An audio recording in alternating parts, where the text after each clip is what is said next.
বঙ্গোপসাগরে কুতুবদিয়ার পশ্চিম উপকূলে একটি ফিশিং বোট ডুবে এক জেলে নিহত হয়েছে।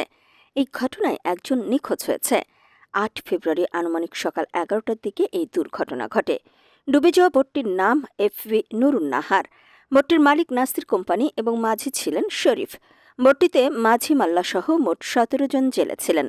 সূত্র জানায়, সাগরে মাছ শিকারকালে একটি জাহাজের ট্রলি ফিশিং বোটটিকে ধাক্কা দিলে বোটটি ডুবে যায়। বোটটিতে ওয়্যারলেস না থাকায় তাৎক্ষণিক যোগাযোগ সম্ভব হয়নি।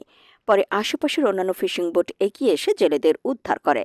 খবর পেয়ে ঘটনাস্থলে বাংলাদেশ নৌবাহিনীর একটি জাহাজ পৌঁছে উদ্ধার ও তল্লাশি কার্যক্রমে সহযোগিতা করে। এ ঘটনায় নয়া কাটার বাদশা নামে এক জেলে নিহত হয়েছেন।